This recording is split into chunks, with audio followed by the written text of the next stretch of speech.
धर्म भैया आगे बढ़ रहे हैं धीरे धीरे, आप भी बढ़िए।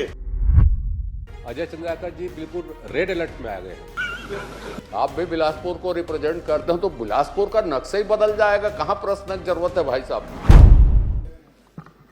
कई वर्षों बाद माननीय सभापति महोदय आपको इस आसंदी में देख के बड़ी प्रसन्नता हो रही है। आपका स्वागत और अभिनंदन है जी। आप उसी गरिमा से आज सदन को संचालित करेंगे।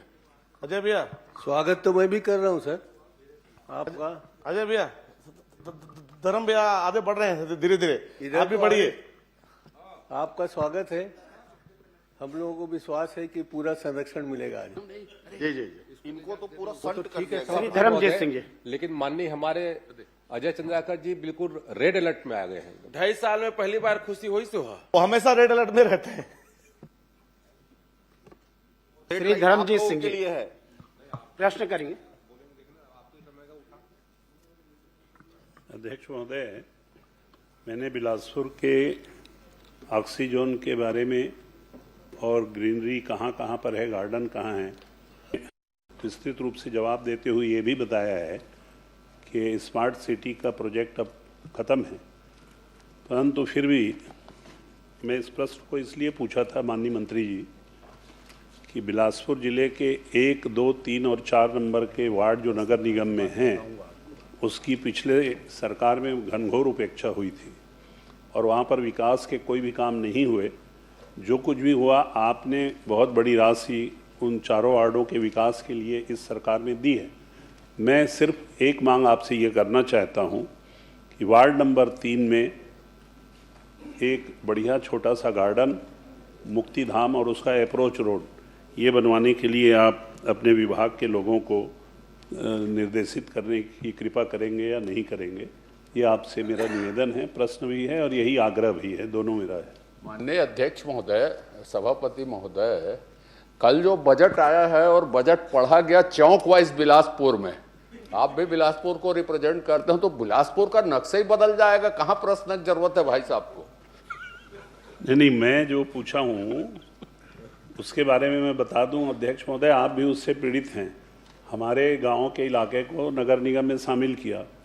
पहले वो लोग भूटान के राजा थे, आज की तारीख में वो प्रजा हो गए हैं। तो उन प्रजा लोगों की मांग मैं कर रहा हूं कि उनके वहां की प्रजा के लिए आप मुक्ति धाम, अप्रोच रोड और छोटा सा अच्छा गार्डन, हमारे भी लोगों को शौक है, आप कृपा करके हमारे ही जिले के हैं, दे दीजिए साहब।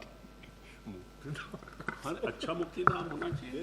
माननीय अध्यक्ष महोदय, एक मांग कर रहा हूं। भारत सरकार ने नरेंद्र मोदी जी के नेतृत्व में स्मार्ट सिटी प्रोजेक्ट चालू किया था और बिलासपुर भी उसमें शामिल था, देश के 100 शहरों में, और इसमें अनेक प्रकार के अधोसंरचना के काम हुए हैं। और उसी के अंतर्गत 8 अलग अलग स्थानों पर उद्यानों में ग्रीनरी हेतु घास, छोटे पौधे तथा हेजिंग लगाने का कार्य किया गया है। स्मार्ट सिटी प्रोजेक्ट के अंतर्गत कोई ऑक्सीजोन का निर्माण बिलासपुर नगर निगम में नहीं हुआ है, कोई वृक्षारोपण का काम नगर निगम या स्मार्ट सिटी के मद से नहीं हुआ है।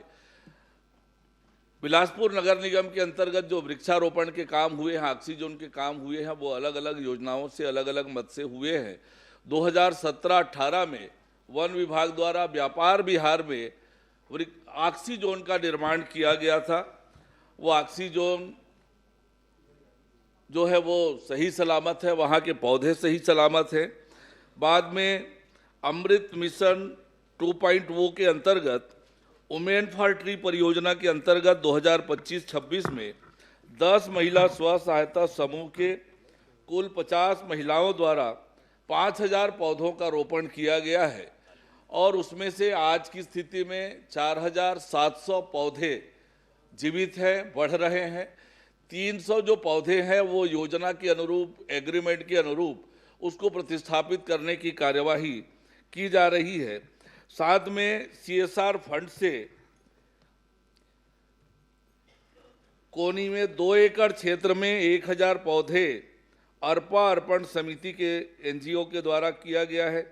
गोकुल धाम में 0.5 एकड़ क्षेत्रफल में 300 पौधे हिंदू एकता मंच NGO के द्वारा तथा सिरगिट्टी में CSIDC के द्वारा 4.2 एकड़ क्षेत्रफल में 10,000 पौधे मियावाकी माइक्रो फॉरेस्ट विकास के तहत रोपित किए गए हैं। बिरकोना में 20 एकड़ क्षेत्र में वृक्षारोपण के लिए पौधारोपण के लिए प्रस्ताव ACCL को गया है CSR मद से। तो इस तरह से वृक्षारोपण की दिशा में ये काम हुए हैं। नगर निगम और स्मार्ट सिटी ने जन सहयोग से अलग अलग संस्थाओं के माध्यम से अलग अलग स्थानों पर वृक्षारोपण के काम किए हैं। ये सही है कि बिलासपुर के आसपास की कुछ नगर पालिका, नगर पंचायत, ग्राम पंचायत को मिलाकर पिछली सरकार ने नगर निगम की सीमा में वृद्धि किया है।